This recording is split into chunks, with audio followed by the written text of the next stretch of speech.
time bound. Establish time parameters around each goal, as it will help increase focus and accountability.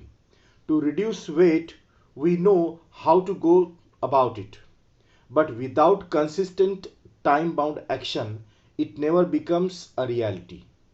It may be exercise, diet, and stress free thoughts. All these have to do practice and implemented without hesitation, doubt, or indifference, but within a deadline. Now, time bound. Time bound क्या होता है? It means समयबद्धता, किसी भी काम को करने की निश्चित अवधि, a specific time limit to do a particular work. अगर आप किसी काम को समयबद्धता के साथ नहीं करते हो तो वह काम सही समय पर पूर्ण नहीं होगा. So do your work in a fix time, otherwise that work won't be accomplished within a fixed time. In other words, अगर हम दूसरे शब्दों में इसको बताना चाहे तो we can say about time bound, if you have been given target, अगर आपको टारगेट दिया जाता है to do a particular work within a fixed time, किसी विशेष ऐसे कार्य को समयबद्धता के साथ में एक फिक्स टाइम में आपको कंप्लीट करना है, एंड यू डू इट, अगर आप उसको करते हैं इन दैट पीरियड, उस समय में उस काम को पूरा करते हैं, it means you have to do it in time bound way. Establish time parameters around each goal. हर एक गोल के आसपास में, उसके साथ में एस्टैब्लिश टाइम पैरामीटर्स होते हैं, समय के मापदंड होते हैं, as it will help increase focus and accountability to reduce. जैसे यहाँ पर एक सेंटेंस बोला है कि टाइम पैरामीटर्स जो होते हैं, टाइम पैरामीटर्स क्या करते हैं, ईच गोल और टारगेट, कोई भी ध्येय हो या टारगेट हो, it has been given a particular time to be accomplished. किसी भी टारगेट को पूरा करने के लिए एक पर्टिकुलर समय दिया जाता है. It helps to increase your focus. ऐसा करने से क्या होता है, due to this it helps to increase your focus, आपका उस काम को करने पर का फोकस बढ़ता है, अकाउंटेबिलिटी बढ़ती है, because you have been given a deadline, आपको एक डेडलाइन दी जाती है, फिनिशिंग लाइन दी जाती है to do that work. That's why time bound work जो होता है, it is more beneficial than simple work. To reduce weight, we know how to go about it, but without consistent time bound action it never becomes reality. We all know to walk in the morning. सुबह सैर करना, walking करना, ये सब हम जानते हैं, is a good habit, but most of the people don't do this. लेकिन बहुत सारे लोग ऐसे होते हैं कि वो ये करते नहीं हैं. If they have been allotted it in the form of target, अगर इसी काम को टारगेट के फॉर्म में अगर अलॉट किया जाता है लोगों को विद अ स्पेसिफिक टाइम, एक स्पेसिफिक टाइम में इस टारगेट को पूरा करना है, walking in the morning, they go through it, वो उसको करते हैं. सो टू रिड्यूस वेट, जो वेट रिड्यूस करने की बात आती है वो हो जाती है कंसिस्टेंट टाइम बाउंड एक्शन अगर करते हैं तो वो रियलिटी में हो जाती है. It means you never reduce weight without consistent efforts with in time limit. अगर आपको टाइम लिमिट ना दी जाए और आप अगर कंसिस्टेंट एफर्ट्स नहीं करते हैं तो you never reduce your weight. आपको अगर वेट रिड्यूस करना है तो ये करना पड़ेगा, otherwise you don't do this, आप उसको नहीं कर सकते हैं. It may be exercise, diet and stress free thoughts. अब ये कुछ भी हो सकता है, जो भी अलॉटेड वर्क्स आपके सामने है वो कुछ भी हो सकते हैं. We can take for instance exercise. अब हम एक्सरसाइज का एग्जांपल लेते हैं, डाइट का एग्जांपल लेते हैं एंड स्ट्रेस फ्री थॉट्स का लेते हैं.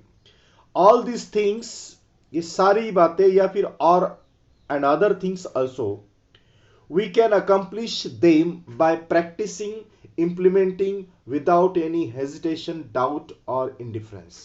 ये हम कब पूरा कर सकते हैं? We can accomplish them. हम ये सारी बातें कंप्लीट कर सकते हैं, पूरी कर सकते हैं by practicing them.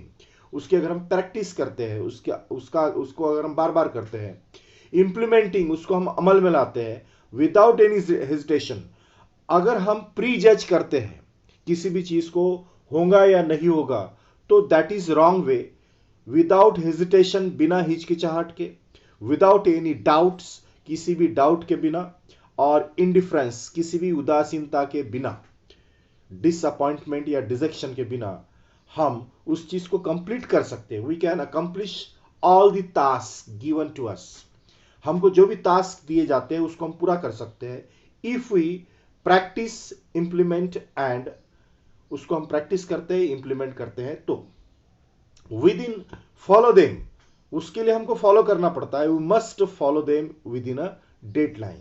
हमको डेडलाइन में उस चीज को कंप्लीट करना है, उसको फॉलो करना है. डेडलाइन के साथ में हम इसको कंप्लीट कर सकते हैं. सो डेडलाइन इज इंपॉर्टेंट. एक fixed time is important. Time limit is important. So time bound it is a responsibility. Time bound एक रिस्पॉन्सिबिलिटी होती है, एक जिम्मेवारी होती है कि इस काम को इस समय के अंदर करना है. तो उसकी जिम्मेदारी बढ़ जाती है, उसकी अकाउंटेबिलिटी बढ़ जाती है, उसका काम करने का फोकस बढ़ जाता है. So time bound, this is the very important feature और characteristics in goal setting. Visions, wishes, intentions and dreams are all valuable. They spark off imagination and encourage us to define where we want to reach. ये सारे जो terms है, all these terms, visions यानी दूरदृष्टिकोण, आगे की सोच, विशेष यानी इच्छाएं होती है, हमारे मन की डिजायर्स होती है, हमारे मन में क्या हम इच्छा रखते हैं, which type of wishes we have. Intentions यानी उद्देश्य, एंड ड्रीम्स मीन्स हमारे सपने, हम लाइफ में क्या करना चाहते हैं, what we want to do in our lives, हम हमारे लाइफ में आगे क्या बनना चाहते हैं, which type of things we have in future, हमारे पास में फ्यूचर में क्या रहेगा, हमारी सक्सेस क्या रहेंगी. All are all valuable things. ये सारी की सारी वैल्यूएबल थिंग्स है. ये सब ऐसी अनमोल बातें हैं. They spark of imagination. What do they do? ये सारी चीजें क्या करती है? All these are emotions. ये सारी की सारी इमोशंस है. They are valuable. ये कीमती है, मूल्यवान है. So they spark of imagination. ये हमारी इमेजिनेशन को स्पार्क ऑफ करती है, मीन स्टिमुलेट करती है. एंड एनकरेजेस, हमको उत्साहित करती है, to define where we want to reach. हमें कहां पहुंचना है, किस ऊंचाई तक पहुंचना है, क्या सक्सेस पाना है. If we want to success, to achieve success, हमको अगर सक्सेस अचीव करना है तो हमको किसी मतलब टॉप पर पहुंचना है. If you want to reach at the top of the mountain, अगर माउंटेन के टॉप पर पहुंचना है, means the mountain of in the form of success, the mountain of success के टॉप पे पहुंचना है, पीक पे पहुंचना है. तो दीज थिंग्स सपोर्ट अस. ये सारी की सारी चीजें हमको सपोर्ट करती है. Visions, wishes, intentions, dreams. In order to get there, however, we need to bring life images. अब इसको प्राप्त करने के लिए we need to bring life images. हमको life images को मतलब जरूरत होती है उसकी. We require life images down to earth. Down to earth means real, practical, and plan to execute. Execute means to carry out, plan to carry out, plan to execute are strategies. Strategy means plan of action. Means if you have vision, आपके पास में vision है, you have desire, you have wish, आपके पास में Dzire भी है, wish भी है, you have intentions also, आपके पास में उद्देश्य भी है, and you have dreams, आपके पास सपने भी है. But you don't have strategy, आपके पास में स्ट्रेटेजी नहीं है, आपके पास में उस स्ट्रेटजी को फॉलो कर एग्जीक्यूशन नहीं है, and you don't have the qualities down to earth वाली, मतलब ये सारे उद्देश्य विजन ये रहने के बावजूद भी if you don't do that thing on the ground, आप उन चीजों को ग्राउंड पे नहीं करते हैं, आप एक्शन नहीं करते हैं, you are process man, you are not action man, आप प्रोसेस मैन हो, प्रक्रिया में जा रहे हो, एक्शन में जाओ, एक्शन एक्शन करो on the ground, you will get success definitely. The quality and quantity of energy we put forth directly impact the results. Results पर सबसे ज्यादा प्रभाव किसी चीज का अगर पड़ता होगा तो वो है क्वालिटी क्वांटिटी ऑफ एनर्जी जो हम लगाते हैं. Life is something like a trumpet. Life कुछ ट्रम्पेट के जैसी है.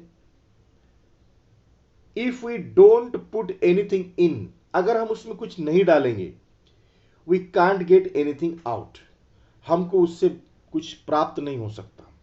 मीन्स ये तो जनरल थॉट है, it is a general thought, ये एक जिंदगी की सच्चाई है, इट इज यूनिवर्सल ट्रुथ, ये त्रिकालवादित हर समय में सत्य ऐसी बात है कि खाली बोरी कभी खड़ी नहीं हो सकती. अनाज की जो खाली बोरी होती है वो कभी खड़ी नहीं हो सकती जब तक आप उसमें अनाज नहीं डालोगे. मतलब अगर कोई बोरी में अनाज नहीं है, आप उसको खड़ी करने की कोशिश करेंगे तो वो खड़ी नहीं रहेंगी, गिर जाएंगी. लेकिन आप उस बोरी में अगर अनाज भरोगे तो वो बोरी जमीन पर आप रखोगे तो सीधी खड़ी रहेंगी. In the same manner, if you have knowledge, if you have information in your mind, if you are talented, you are energetic, you have the passion, vision, wishes, intention, dreams, and knowledge also, means you are a perfect person, near about you are a perfect person. Then if you execute your strategy, if you do the work down to earth, at that time within time bound manner, आपको time bound manner में, समयबद्धता में आपको उसको काम को complete करना, you can get a success, आप सक्सेस पा सकते हैं. This is a formula, be smart, यही फार्मूला बी स्मार्ट का. Success is a walk in the dark, finding the right footing, precisely mastering the skills and getting to the next place, all depend on how we approach and tackle the problem. Success क्या है, सफलता के मायने क्या है? दुनिया में हर इंसान सफल होना चाहता है, कामयाब होना चाहता है, उन्नति करना चाहता है. वो चाहता है कि उसके पास में सब कुछ हो, धन दौलत ऐश्वर्य वैभव सुख शांति सारी चीजें हो. सो सक्सेस पाना चाहता है इंसान, सफलता पाना चाहता है. हर एक इंसान के नजर में सफलता के मायने अलग अलग हो सकते हैं, लेकिन सफलता जो है mean success is a walk in the dark. Success when you are trying to get success, when you are trying to reach at the top of the thing, किसी भी चीज के टॉप तक आप पहुंचने की कोशिश जब करते हो तो eight that time that way is dark, वो रास्ता जो होता है वो अंधेरा रास्ता होता है. Success is a walk in the dark. Success ये अंधेरे में चलने जैसा होता है. Success it is it success जो होता है, you reach at the success, not initially. किसी भी फील्ड में आप सक्सेस को इनिशियली नहीं पा सकते. You will get success at the end of the destination, मतलब at the end of the thing. किसी भी चीज को करते हैं आप, करते रहते हैं कंसिस्टेंटली, तो सक्सेस आपको अंत में मिलता है. और सक्सेस कभी भी शुरुआत से मिलना शुरू नहीं होता, एक अंधेरा रास्ता होता है, उससे गुजरना पड़ता है और लास्ट में आपको सक्सेस के दर्शन होते हैं. फाइंडिंग द राइट फुटिंग, हमको अंधेरे में राइट फुटिंग फाइंड करना है, यानी अंधेरे रास्ते से चलना है और सही मंजिल तक पहुंचना है. प्रिसाइजली मास्टरिंग द स्किल्स, ऐसे टाइम पर at that time you must have qualities of mastering the skills and getting to the next place. एक को अचीव करने के बाद में नए को अचीव करने की प्रोसेस होती है, और depend on how we approach. ये सारी बातें डिपेंड होती है अपने अप्रोच पर, अपने विजन पर, अपने एटीट्यूड पर, हम किस टाइप से अप्रोच करते हैं, how we approach and tackle the problem. Because while getting success, success को प्राप्त करते समय, while attaining success, there are many problems, hurdles in the way of success। Success के रास्ते में बहुत सारे हर्डल्स होते हैं, बहुत सारे प्रॉब्लम्स होते हैं। We must have to tackle them, हमको इनको टैकल करना पड़ता है। तो उनको how we approach all these problems, how we tackle all these problems, our success depends upon it. The best way to get from where we are, हम जहां पर है वहां से हमको प्राप्त करने के लिए सबसे बेस्ट वे क्या है, to where we want to be, is to find the footing of our next step. हम जहां पर है वहां से हमको आगे बढ़ने के लिए हमारी नेक्स्ट स्टेप क्या है, we must know about that. We must know where we want to go further, हमें आगे कहां जाना है, अभी नेक्स्ट सक्सेस क्या है। Because success is a continuous process of success, there is no end of success. Success का कोई अंत नहीं है। हर सक्सेस मिलने के बाद में दूसरी सक्सेस के लिए हमको प्रयास करना पड़ता है। You have to reach at the point or at the step of success, you must go further for another step of success. Success is a continuous process. Success is not a destination of success. Success कोई success का destination नहीं होता। Success एक continuous process होती है। When we take this next step, जब हम next step लेते हैं, it should support and hold us without a crack. एक स्टेप के बाद दूसरी स्टेप लेना, फिर तीसरी स्टेप लेना, फिर एक सक्सेस, फिर दूसरी success, continuously step by step we get success. And this is a formula, ये फार्मूला है। इट शुड सपोर्ट, ये इससे सपोर्ट होता है। इट शुड होल्ड अस, ये हमको होल्ड करके रखता है, without a crack, without any indifference और without any problem. Thank you very much.